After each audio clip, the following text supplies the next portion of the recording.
జంతర్ మంతర్ దగ్గర ఇండియా కూటమి నేతల నిరసన, మోదీ ప్రభుత్వ విధానాలను వ్యతిరేకిస్తూ ఆందోళన. ఇందిరా పార్క్ వద్ద కాంగ్రెస్ ధర్నా, ఎంపీలపై సస్పెన్షన్ కు నిరసనగా ఆందోళన. స్వర్గీయ వెంకటస్వామి 9వ వర్ధంతి కార్యక్రమం, హాజరైన సీఎం రేవంత్ రెడ్డి, పలువురు మంత్రులు. హైదరాబాద్ లో మరోసారి ప్రజావాణి, ప్రజల నుంచి అర్జీలు స్వీకరించిన అధికారులు. తెలంగాణలో పెరిగిన నేరాలు, ల్యాండ్ ఆర్డర్ లో రాజీ పడబోమన్న సిపి.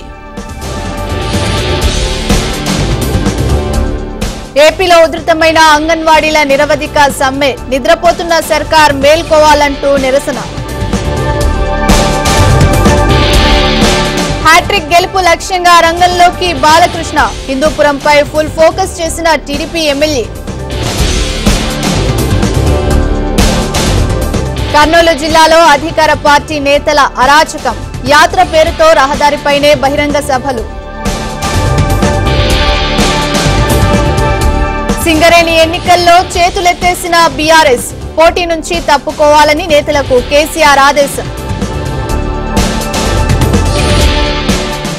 జగన్ ను యేసుక్రీస్తుతో పోలుస్తూ ఫ్లెక్సీల ఏర్పాటు, ఏబిఎన్ కథనాలతో తొలగించిన అధికారులు.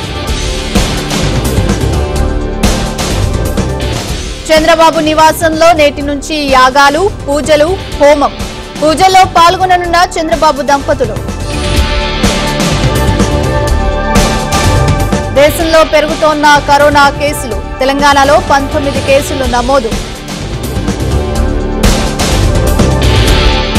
హైదరాబాద్ లో సాయంత్రం రాష్ట్రపతి నివాసంలో ఎట్ హోం హాజరు కానున్న సీఎం రేవంత్, మంత్రులు.